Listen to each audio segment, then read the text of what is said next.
Hi everyone, আশা করি তোমরা সবাই খুব ভালো আছো। তো আজকের ভিডিও মুর্শিদাবাদের তৃতীয় দিনের। এই ভিডিওতে তোমরা তৃতীয় দিন কোথায় কোথায় গেছি, কি কি দেখেছি, কত খরচ পড়েছে সম্পূর্ণটা পেয়ে যাবে।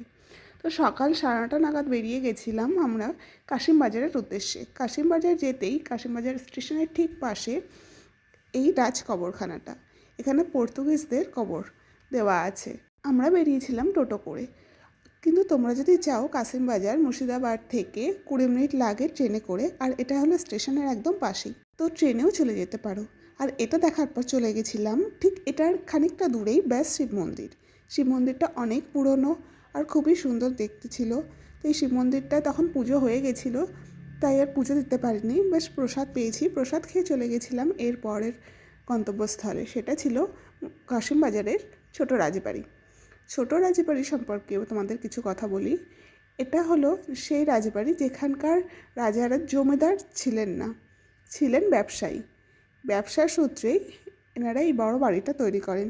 আর যেহেতু এত বড় বাড়ি এই অঞ্চলে ছিল না, তাই এটাকে ছোট রাজবাড়ি বলা হতো। আর বড় রাজবাড়িও আছে, সেটা আরও বড়। তো ছোট রাজবাড়ির ভেতরে আমরা গাইড নিয়েছিলাম, কারণ গাইড ছাড়া এর ভেতর ঢুকতে দেবে না। আর গাইড আমাদের ভেতরে নিয়ে গেছিলো তাদের বাড়ির জিনিসপত্র, সভা যেখানে হতো, মিটিং যেখানে হতো আর কি, সেগুলো দেখিয়েছে। আর এটা হলো পেছন দিক, পেছন দিকে পুকুর দেখিয়েছে, যেখানে এখানকার মেয়েরা বা পুরুষরা আলাদা আলাদা পুকুর ছিল স্নান করতে। আর এই ফুলেরই গন্ধ মনে হয় এত। এটা পদ্ম, গৌরী, এটা নাক জটাধারী, আর এটা গৌরী পাটের গোলটা, এই যে মাঝের শিবলিঙ্গ। সুন্দর তো, এই মাঝের শিবলিঙ্গ ওই যে ছোট্ট মতন বড় ফুলে বড় আছে, সব পড়ে যাবে। শিবলিঙ্গটা থাকবে, ওটা থেকে ফল হবে, সব পড়ে যাবে। এরপর চলে যাই এই প্যালেসের ভেতরে মন্দির দেখতে, যেখানে কার্তিক পুজো হচ্ছিল। তো এখন এই প্যালেসটা একটা হোটেল তৈরি করে দেওয়া হয়েছে এবং রেস্টুরেন্টও, লোকে এসে থাকে। এই প্যালেসের সব থেকে নিম্নতম রুম 8,000 টাকা করে। তারপর চলে যাই পাতালেশ্বরী মন্দিরের দিকে। যাওয়ার পথে এখানে ওয়ারেন হেস্টিংয়ের কবরখানা পড়েছিল। আর এই মন্দিরটা পাতালেশ্বরী মন্দির। এই মন্দিরটার নাম পাতালেশ্বরী তার কারণ হলো এখানকার যে শিবলিঙ্গ আছে সেটা মাটির থেকে অনেকটা নিচের দিকে। আর এই মন্দিরটার ঠিক পেছনেই আছে সতীদাহ প্রথা ঘাট, যেখানে রাজা রামমোহন রায় সতীদাহ প্রথা বন্ধ করার জন্য এসেছিলেন। এরপর চলে যাই কাশিমবাজারের বড় রাজবাড়ি। তো এই রাজবাড়িটার অবস্থা এখন খুবই খারাপ।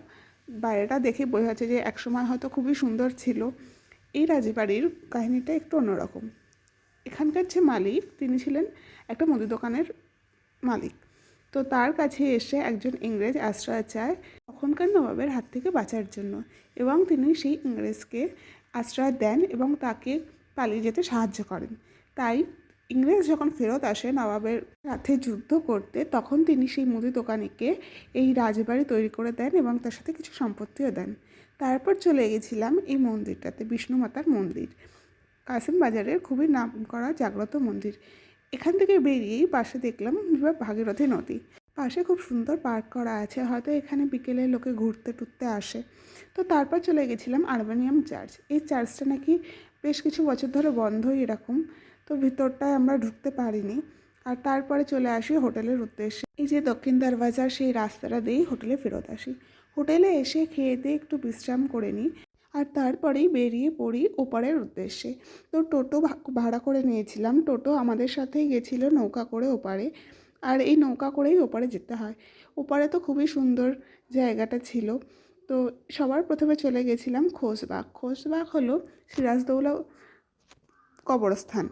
তো প্রথমে ঢুকেই দেখি এখানে দাঁড়িয়ে রয়েছে গাইড। তো গাইডরা বলছে গাইড নাও, গাইড নাও। গাইড নেওয়ার কোনো দরকার নেই। আমার মনে হয় আমার এই ভিডিওটা ফলো করলে তোমরা জেনে যাবে এখানে কোনটা কার কবর। তো সবার প্রথমে ঢুকেই একটা ঘর তৈরি করা আছে, আর এখানে তিনটে কবর আছে। এই তিনটে কবর হলো সিরাজদৌল্লার মা এবং মাসিদের কবর। আগেকার দিনে পর্দানশী করে রাখা হতো মহিলাদের, তাই এখানে ঘরের মধ্যে কবর দেওয়া। এই পাশে অনেকগুলো কবর আছে যেগুলো ওনার আত্মীয় স্বজনের কবর, এবং তারপরে খানিকটা গেলে একটা আসে ঘর তৈরি করা, যেটার মধ্যে কিছু কবর আছে। তার আগে ওনার দুই ভাইয়ের কবর আছে, এবং তারপরে আমি চলে যাই ঘরের ভেতর। ঘরের ভেতরের কবরগুলোর কোনোটাতেই কারোর নাম লেখা নেই। একটা কবর আছে সবার মাঝখানে, যে কবরটা লোকে ভাববে সিরাজদৌল্লার কবর, কিন্তু ওটা সিরাজদৌল্লা না, ওটা হলো দৌলার দাদু মুর্শিদুল খায়ের কবর। আর তার সামনেই ঠিক একটা ছোট্ট কবর আছে যেটা নাম প্লেট লেখা আছে কিন্তু নাম নেই, সেটা হলো সিরাজদৌল্লার কবর। এখানে তার ভাই, 2 ভাই আর তার কিছু আত্মীয়র কবরও আছে সাইডে। তো এই কবরস্থানটা দেখে পেছন দিকে গিয়ে দেখি একটা সুন্দর মসজিদ আছে এখানে। এই কবরস্থানটা দেখার পর সোজা চলে যাই জগৎবন্ধু ধাম ডাহাপাড়া। তো এই হলো জগৎবন্ধু ধামের যে মন্দিরটা, সেটা মন্দিরের ভেতরে যাই। মন্দিরের ভেতরে গিয়ে ভেবেছিলাম হয়তো কোনো ঠাকুরের মূর্তি হবে, কিন্তু না, এখানে হলো একজন মানুষের নামই জগৎবন্ধু, যাকে এখানকার লোকেরা পুজো করতেন হয়তো, তারই একটা ফটো ছিল। আর এখান থেকে বেরিয়ে সোজা চলে যাই হলো কিরাটেশ্বরী মন্দির। কিরাটেশ্বরী মন্দির যেতে যেতে অনেকটাই সন্ধ্যা হয়ে গেছিলো, তাই সেরকম আর ভালোভাবে ঘোরা হয়ে ওঠেনি। তো কিরাটেশ্বরী মন্দির একসময় এই এরিয়া জুড়ে পুরো মন্দির ছিল, তারপর নবাবরা আসেন এবং তারা ভেঙে ফেলেন মন্দিরগুলো। মায়ের 56 পীঠের এক পীঠ হলো এই কিরাটেশ্বরী মন্দির। এই পুরনো মন্দিরটা আবার রিপেয়ার করা হচ্ছে, আর এই পিছনে হলো মেন মন্দির। এই গাছের শেকড়েই ভগবান উঠেছিলেন। আর সেখান থেকে চলে যাই হলো মাতার গুপ্ত মন্দিরে। তো এই মন্দিরটা বন্ধ ছিল, এই জন্য এই মন্দিরটার ভিতরে ঢোকা হয়ে ওঠেনি। আর এখানেই দেখে ফেলি আমি দোতলা মাটির বাড়ি, এই প্রথমবার। আর তারপরে যাওয়ার কথা ছিল রোশনীবাগ।